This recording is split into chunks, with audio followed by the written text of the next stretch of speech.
नमस्कार, मैं हरी। आप देख रहे हैं डिजिटल न्यूज झारखंड। आइए जानते हैं झारखंड के प्रमुख खबरों के बारे में। इससे पहले से छोटी सी निवेदन की अगर आप चैनल में नए हैं तो चैनल को सब्सक्राइब अवश्य कर लें ताकि झारखंड की हर छोटी बड़ी खबर आप तक पहुंचा सकें। तो चलिए शुरू करते हैं आज की पहली और बड़ी खबर से। 42,000 सहिया बहनों के लिए हेमंत सरकार ने कर दिया बड़ा ऐलान, जल्द मिलेगा यह गिफ्ट।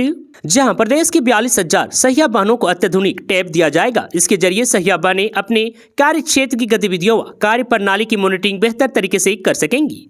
बता दें कि आने वाले दिनों में हर जिले में सहिया बहनों के लिए सम्मान समारोह का आयोजन किया जाएगा। ये बातें स्वास्थ्य मंत्री डॉक्टर इरफान अंसारी ने रविवार को सहिया साथी सम्मान समारोह में कही और वहीं उन्होंने 42 सहिया CHO को सम्मानित भी किया। मंत्री ने कहा कि जामताड़ा की जनता ने उन्हें तीसरी बार विधायक बनाया है। इसका परिणाम है कि यहाँ की जनता को मेडिकल कॉलेज की सौगात मिली है। और वहीं आने वाले दिनों में सदर अस्पताल को 3 करोड़ की लागत से अपग्रेड किया जाएगा। यह अस्पताल 100 से बढ़कर 300 बेड का हो जाएगा। उन्होंने सहिया बहनों को भरोसा दिलाया कि आने वाले दिनों में उनके मानदेय में वृद्धि पर भी विचार किया जाएगा। केंद्र से जारी हुई नई एडवाइजरी, हेमंत सरकार तक पहुंचा पत्र, दी गई अहम सलाह। जहां केंद्र ने पीएम पोषण योजना के तहत बच्चों के मध्याह्न भोजन बनाने में खाद्य तेल के उपयोग में 10% की कमी लाने का सुझाव झारखंड सहित अन्य राज्य सरकारों को दिया है। बता दूं, केंद्र शिक्षा मंत्रालय ने इसे लेकर एडवाइजरी जारी की है। बच्चों में मोटापा तथा ओवरवेट की बढ़ती समस्या को देखते हुए यह सलाह दी गई है। आपको बता दूं कि एडवाइजरी में खाद्य तेल के अत्यधिक सेवन के प्रतिकूल प्रभाव और मोटापे से इसके संबंध के बारे में छात्रों को शिक्षित करने की तत्काल आवश्यकता बताई गई। आपको बता दूं, केंद्र ने अपनी एडवाइजरी में न केवल मध्याह्न भोजन बल्कि घरों में बनने वाले खाने में भी तेल के इस्तेमाल में 10% की कमी लाने के लिए शिक्षकों, अभिभावकों, स्कूली छात्रों और समुदाय के सदस्यों में नए नए तरीकों को जागरूकता बढ़ाने की आवश्यकता बताई गई। मध्याह्न भोजन की बात करें तो स्कूलों में सभी रसोइया सह सहायकों को खाना पकाने के तेल के इस्तेमाल को 10% तक कम करने के लिए प्रशिक्षित करने का सुझाव दिया गया है। और वहीं हाल ही में प्रधानमंत्री नरेंद्र मोदी ने भी परीक्षा पे चर्चा और मन की बात में भारत में स्कूली छात्रों के बढ़ते बचपन के मोटापे के बारे में अपनी चिंता व्यक्त की है। उन्होंने लेसेंट जर्नल का हवाला दिया जिसमें बताया गया था कि 2022 में 5 से 19 वर्ष के बीच के 12.5 मिलियन बच्चे अधिक वजन वाले होंगे, जबकि 1990 में यह संख्या 0.4 मिलियन थी। हेमंत सरकार पर जमकर बरसे जयराम महतो, मैया योजना, पेंशन और नौकरी को लेकर साधा निशाना। जी हां, पूर्वी सिंहभूम जिले के चाकुलिया प्रखंड के कुचिया सोली मैदान में रविवार को जनसभा को संबोधित करते हुए डुमरी विधायक सह झारखंड लोकतांत्रिक क्रांतिकारी मोर्चा प्रमुख जयराम महतो ने कहा कि झारखंड का बजट सत्र चल रहा है। इस वर्ष राज्य का बजट 14 खरब 54 अरब रुपए का है। राशि काफी बड़ी है, लेकिन राज्य सरकार के पास इसे खर्च करने के लिए नीति का अभाव है। पूर्वजों के बलिदान से ही झारखंड मिला है, परंतु सरकार द्वारा नीति और नियम नहीं बनाए जाने से लोग आज भी अपने ही सूबे में मजदूर बनकर रहने को मजबूर है। राज्य की जनता को अपने अधिकारों को लेकर सजग रहने की जरूरत है। जयराम महतो ने कहा कि राज्य सरकार अपना वोट बैंक बढ़ाने के लिए मैया योजना के तहत महिलाओं को 25 रुपये महीना दे रही है, जबकि दूसरी ओर दिव्यांगों, विधवा महिलाओं और 8 घंटे काम करने वाले जलसहिया, सेविका, रसोइया को इससे भी कम पैसे मिल रहे हैं। मैया सम्मान योजना में बिना काम करने वाली महिलाओं को 2,500 रुपये दिए जा रहे हैं, तो काम करने वाली महिलाओं को दोगुनी राशि अवश्य देनी चाहिए। उन्होंने कहा कि विधवा, वृद्ध, दिव्यांगों को 2500 रुपये और जलसहिया, सेविका, पोषण सखी, स्वस्थ सहिया तथा माता समितियों को कम से कम 5,000 रुपया देना चाहिए। इसके लिए वे विधानसभा में भी आवाज बुलंद करेंगी। हेमंत सोरेन ने युवाओं को दी सौगात, झारखंड में पुलिस सहित इन पदों पर बम्पर बहाली। जी हां, झारखंड राज्य में पुलिस, कक्षपाल, उत्पाद सिपाही और होमगार्ड के पदों पर सीधी नियुक्ति होगी। नई भर्ती नियमावली 2025 को राज्यपाल संतोष कुमार गंगवार ने स्वीकृति प्रदान कर दी है। इस निर्णय के बाद गृह विभाग ने संबंधित गजट भी जारी कर दिया है। इसके तहत राज्य में विभिन्न पदों की भर्ती प्रक्रिया शुरू की जाएगी। वहीं आपको बता दूं कि जिन पदों पर बहाली होंगे वे पद हैं पुलिस जिला इकाई, पुलिस झारखंड सशस्त्र पुलिस, पुलिस राज्य औद्योगिक सुरक्षा बल, कक्षपाल, सिपाही गृह रक्षा वाहिनी और उत्पाद सिपाही के पदों पर सीधी नियुक्ति होगी। यह नियुक्ति झारखंड कर्मचारी चयन आयोग की अनुशंसा पर की जाएगी।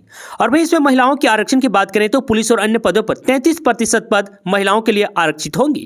और विशिष्ट आरक्षण की बात करें तो इसमें गृह रक्षा वाहिनी और होमगार्ड के लिए 50% पद संपूर्ण रिक्त का महिलाओं के लिए आरक्षित रहेगा। अनुबंध पर कार्यरत सहायक पुलिस के लिए 10% क्षेत्रीय आरक्षण मिलेगा। और वहीं न्यूनतम आयु सीमा की बात करें तो सभी पदों पर नियुक्ति के लिए न्यूनतम आयु आयु सीमा 18 वर्ष होगी। और वहीं शारीरिक मापदंड की बात करें तो सामान्य BC EWS के लिए ऊंचाई 160 सेंटीमीटर और सीना 81 सेंटीमीटर होना चाहिए।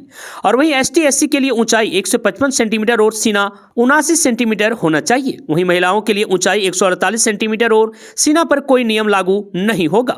और वहीं शारीरिक दक्षता की बात करूं तो पुरुषों के लिए 1600 मीटर की दौड़ 6 मिनट में पूरी करनी होगी। वहीं महिलाओं को यह दौड़ 10 मिनट में पूरी करनी होगी। और वहीं रक्षा शक्ति विश्वविद्यालय से स्नातक या डिप्लोमा धारक उम्मीदवारों को पुलिस पद पर नियुक्ति में 4 से 10 अंक तक वेटेज मिलेगा। जामताड़ा में 5 साइबर ठगों को सुनाई गई 4 वर्ष की सजा, 25,000 रुपये का जुर्माना। जी हां, जामताड़ा अपर जिला एवं सत्र न्यायाधीश प्रथम के न्यायालय में फर्जी बैंक अधिकारी बनकर ठगी करने वाले 5 साइबर ठगों को सजा सुनाई गई। साइबर ठग आजाद अंसारी, मुबारक अंसारी, मोहम्मद अफसर जामा, मुकेश कुमार दास, रजाउल अंसारी के सजा के बिंदु पर सुनवाई की गई।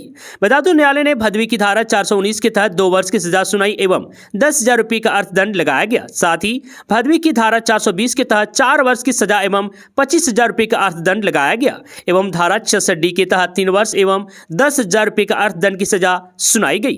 बता दें कि साइबर थाना कांड संख्या 40/2018 के सूचक पुलिस अवर निरीक्षक सुधीर कुमार चौधरी ने इन लोगों पर साइबर अपराध करना एवं फर्जी बैंक अधिकारी बनकर लोगों से ठगी करने का आरोप लगाया था। साथ ही आरोपी के पास से ज्यादा मात्रा में mobile, SIM card, ATM card एवं अन्य सामान जब्त किया गया था।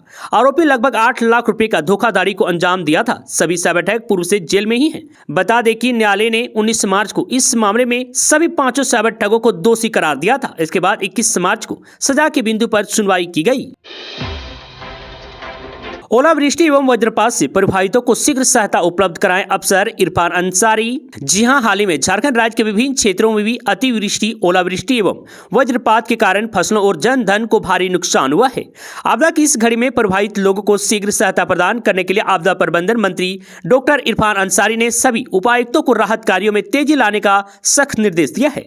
मंत्री जी ने राज्य के सभी उपायुक्तों को निर्देशित किया है कि वे अपने अपने क्षेत्रों में हुई क्षति का भौतिक एवं आर्थिक आकलन शीघ्रता से पूरा करें। उपायुक्तों को 2 दिनों के भीतर अधियाचना प्रस्तुत करने के लिए कहा गया है ताकि प्रभावित परिवारों को जल्द से जल्द अनुग्रह अनुदान उपलब्ध करवाया जा सके।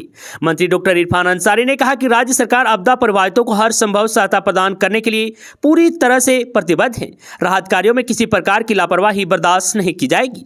विभाग पूरी तत्परता से राहत एवं पुनर्वास कार्य में जुटा हुआ है। 108 एम्बुलेंस सेवा के कर्मचारियों की दयनीय स्थिति पर भड़के बाबूलाल मरांडी, सरकार से कर दी बड़ी मांग। जी हां, भाजपा प्रदेश अध्यक्ष सह नेता प्रतिपक्ष बाबूलाल मरांडी ने एक बार फिर से राज्य की समस्त व्यवस्था को लेकर हेमंत सरकार पर निशाना साधा है। बाबूलाल मरांडी ने 108 एम्बुलेंस सेवा के कर्मचारियों की दयनीय स्थिति के संबंध में राज्य सरकार से जवाब मांगा है। उन्होंने सोशल मीडिया पर पोस्ट कर लिखा है कि 108 एम्बुलेंस कर्मचारी आर्थिक तंगी, वेतन में कटौती और अस्थायी नौकरी जैसी समस्याओं से जूझ रहे हैं। और वहीं बाबूलाल मरांडी ने आगे मुख्यमंत्री हेमंत सोरेन पर निशाना साधते हुए कहा कि वे एयर एम्बुलेंस का सबजबाज दिखाने के बजाय आपातकालीन 108 एम्बुलेंस सेवा को सुदूर करें ताकि दूर दराज और दुर्गम क्षेत्र में भी मरीजों को तत्काल इलाज की सुविधा मिल सके। झारखंड में बनेंगे 4 ग्लास ब्रिज, फाइनल जगह हेमंत सरकार ने भी दे दी मंजूरी। जी हां, राज्य सरकार ने पर्यटकों को आकर्षित करने के लिए पतरातू, दसम तथा नेत्राहाट में स्काई वॉक अर्थात ग्लास ब्रिज के निर्माण की स्वीकृति प्रदान कर दी है। DPR तैयार करने तथा प्रोजेक्ट मैनेजमेंट के लिए कंसल्टेंट का चयन किया जाएगा। इसके लिए टेंडर प्रक्रिया शुरू कर दी गई है। नेत्राहाट में 2 ग्लास ब्रिज का निर्माण करवाया जाएगा। एक ग्लास ब्रिज का निर्माण नेत्राहाट के मैग्नोलिया पॉइंट तथा दूसरा नेत्राहाट के ही कोयल व्यू पॉइंट में होगा। इस तरह कुल 4 ग्लास ब्रिज का निर्माण 2 पैकेज में होगा। बता दूं कि पहला पैकेज में नेत्राहाट के दोनों पॉइंट में ग्लास ब्रिज का निर्माण होगा, तो दूसरे पैकेज के तहत पतरातू घाटी के व्यू पॉइंट तथा दसम फॉल में इसका निर्माण होगा। राज्य सरकार ने चारों जगहों पर ग्लास ब्रिज के निर्माण से जुड़े सभी कार्यों की जिम्मेदारी पथ निर्माण विभाग को सौंप दी है। इधर जयराम महतो विधानसभा सत्र में व्यस्त, उधर JLKM के 10 बड़े नेताओं के पास पहुंचा नोटिस। जी हां, निमडी प्रखंड अंतर्गत लगवा गांव में स्थित मनमोहन मिनरल कंपनी के गेट पर हंगामा एवं मुख्य सड़क में गड्ढा खोदने के मामले में JLKM के केंद्रीय सचिव गणेश महतो समेत 10 लोगों के खिलाफ पुलिस ने शिकंजा कस दिया है। प्रशासन ने नोटिस भेजकर जल्द ही सख्त कार्रवाई की चेतावनी दी है। बता दूं कि 18 मार्च को मनमोहन मिनरल कंपनी के गेट के सामने कुछ लोगों ने सड़क में गड्ढा खोद दिया, जिससे मुख्य मार्ग पूरी तरह से बाधित हो गया। स्कूली बच्चों से भरी वाहन घंटों तक फंसी रही, जिससे अभिभावक व ग्रामीणों में काफी नाराजगी फैल गई। गई। पुलिस प्रशासन ने साफ कर दिया है कि यदि आरोपी कानूनी प्रक्रिया में सहयोग नहीं करते हैं तो जल्द ही कड़ी कार्रवाई की जाएगी। इस संबंध में निमडी थाना प्रभारी सतन कुमार तिवारी ने बताया कि निरोधात्मक कार्रवाई की धारा 123 व 135(3) के तहत अनुमंडल दंडाधिकारी द्वारा नोटिस जारी किया गया है। स्थानीय प्रशासन इस मामले को पूरी गंभीरता से देख रहे हैं और कानून हाथ में लेने वालों को किसी भी हाल में बख्शा नहीं जाएगा। जामताड़ा में जल्द बनेगा मेडिकल कॉलेज, स्वास्थ्य मंत्री इरफान अंसारी। जी हां, जामताड़ा शहर के मातृ आश्रम में दुर्गा मंदिर के समीप रविवार को जिला स्तरीय सहिया एवं CHO सम्मेलन सह सम्मान समारोह का आयोजन किया गया। इस कार्यक्रम में मुख्य अतिथि के रूप में झारखंड सरकार के स्वास्थ्य मंत्री डॉक्टर इरफान अंसारी शामिल हुए। बता दूं, सम्मेलन के दौरान मंत्री ने घोषणा की है कि राज्य के 5 जिलों में मेडिकल कॉलेज का निर्माण किया जाएगा, जिनमें से एक जामताड़ा भी शामिल है। उन्होंने कहा कि मेडिकल कॉलेज के निर्माण की प्रक्रिया जल्द शुरू की जाएगी और इसके लिए आवश्यक तैयारियां की जारी है। आपको बता दूं कि इस अवसर पर मंत्री ने सहिया कार्यकर्ताओं के लिए भी एक नई सौगात की घोषणा की है। उन्होंने कहा है कि जल्द ही राज्य के सभी सहियाओं को टैबलेट दिए जाएंगे, जिससे उनके कार्यों में सुविधा होगी। मंत्री ने यह भी कहा है कि कुछ सहिया कार्यकर्ता पैसे के लालच में गर्भवती महिलाओं को सरकारी अस्पताल के बजाय निजी अस्पतालों में भर्ती करवा देती हैं, जहां वही सुविधा महंगे दरों पर मिलती है। उन्होंने लोगों से सरकारी अस्पताल की सुविधाओं का सही उपयोग करने की अपील की है।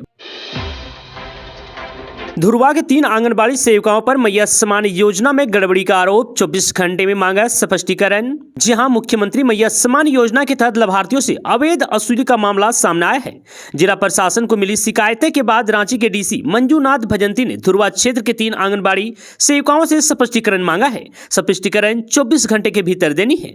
जानकारी के मुताबिक जन शिकायत कोषांग के अधिकारी व्हाट्सएप नंबर पर शिकायतें प्राप्त हुई, जिसमें धुरवा के 3 आंगनबाड़ी केंद्रों की सेविकाओं पर लाभार्थियों से आवेदन सत्यापन के नाम पर पैसे वसूलने का आरोप लगा है। और जिन पर आरोप लगे हैं वे हैं अर्चना सिंह, गीता कुमारी, उषा कुमारी, ये तीनों शामिल हैं। बता दूं कि इन आंगनबाड़ी सेविकाओं पर मुख्यमंत्री मैया सम्मान योजना के लाभार्थियों से अनुचित तरीके से राशि वसूलने का आरोप लगा है। DC ने इस मामले को गंभीरता से लेते हुए बाल विकास परियोजना पदाधिकारी सदर को निर्देश दिया है कि वे इन सेविकाओं से स्पष्टीकरण लेकर 24 घंटे के भीतर अपनी रिपोर्ट सौंपें। DC मंजूनाथ भजंती ने चेतावनी दी है कि अगर निर्धारित समय के भीतर संतोषजनक जवाब नहीं मिला तो संबंधित सेविकाओं के खिलाफ अनुशासनात्मक कार्रवाई की जाएगी। साथ ही दोषी पाए जाने पर उन्हें उसके पद से हटाया भी जा सकता है।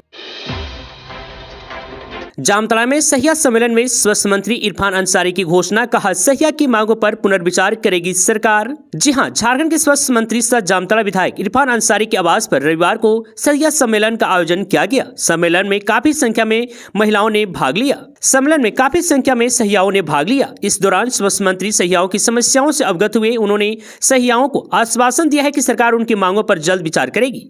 इस मौके पर स्वास्थ्य मंत्री इरफान अंसारी ने आगे कहा कि जामताड़ा से सहिया सम्मेलन की शुरुआत की गई है। उन्होंने कहा कि राज्य के प्रत्येक जिले में सहिया सम्मेलन का आयोजन कराया जाएगा।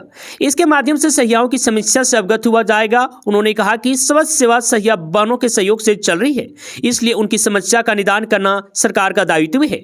इस कड़ी में जामताड़ा से इसकी शुरुआत की जाएगी। स्वास्थ्य मंत्री इरफान अंसारी ने कहा कि सहिया बानों की जो भी समस्या है और जो भी मांग है, सरकार उस पर फिर से विचार करेगी। जिला से सहिया की समस्या को लेकर जो भी फीडबैक आएगा, मुख्यमंत्री हेमंत सोरेन से वार्ता कर कुछ रास्ता निकाला जाएगा। आपको बता दें कि सहिया संघ की ओर से इस दौरान मंत्री को मांग पत्र भी सौंपा गया है। छात्रों को किताबों के लिए अब नहीं पड़ेगा भटकना। जी हां, झारखंड के हर जिले में एक लाइब्रेरी खुलेगी। कोलकाता व दिल्ली में चल रही लाइब्रेरी की तर्ज पर झारखंड के जिलों में भी लाइब्रेरी खोली जाएगी। सरकार ने कोलकाता और दिल्ली की लाइब्रेरी का अध्ययन करवाया है। बता दो, स्कूली शिक्षा व साक्षरता विभाग की टीम ने दोनों राज्यों की लाइब्रेरी का भ्रमण कर उसके संचालन के तौर तरीके को जानना है। झारखंड के सभी 24 जिलों में एक एक लाइब्रेरी खुलेगी। इसमें 500 छात्र छात्राओं की बैठने की व्यवस्था की जाएगी। बता दो कि स्कूल कॉलेज के छात्र छात्राओं को पढ़ने की व्यवस्था के साथ साथ प्रतियोगी परीक्षा की तैयारी कर रहे छात्रों के बैठने की व्यवस्था होगी। बता दूं कि लाइब्रेरी में जाकर पढ़ने के लिए समय निर्धारित किया जाएगा। आपको बता दूं कि इसमें जाने के लिए पास भी अलॉट किए जाएंगे। समाचार पत्र, पत्रिका से लेकर किताबें यहां पढ़ने के लिए उपलब्ध रहेंगी। सीएम हेमंत सोरेन ने शहीद सब इंस्पेक्टर को दी श्रद्धांजलि, बोले जारी रहेगा नक्सल के खिलाफ अभियान। यहाँ चाईबासा में हुए IED विस्फोट में वीर गति को प्राप्त हुए CRPF के सब इंस्पेक्टर सुनील मंडल को रांची स्थित CRPF कैंप में भावभीनी श्रद्धांजलि अर्पित की गई। झारखंड के राज्यपाल संतोष कुमार गंगवार और मुख्यमंत्री हेमंत सोरेन शहीद जवान को श्रद्धांजलि देने के लिए सीआरपीएफ कैंप में मौजूद रहे। बता दूं कि चाईबासा में नक्सलियों के खिलाफ चलाए जा रहे सर्च ऑपरेशन के दौरान नक्सलियों के द्वारा जमीन के नीचे बिछाए गए आईईडी विस्फोट में सीआरपीएफ 193 बटालियन के शहीद सब इंस्पेक्टर सुनील मंडल को रांची स्थित सीआरपीएफ कैंप में श्रद्धांजलि अर्पित की गई। बता दूं कि झारखंड के राज्यपाल और मुख्यमंत्री ने शहीद के शोक संतप्त परिजनों से मिलकर उनका ढाढ़स बंधाया।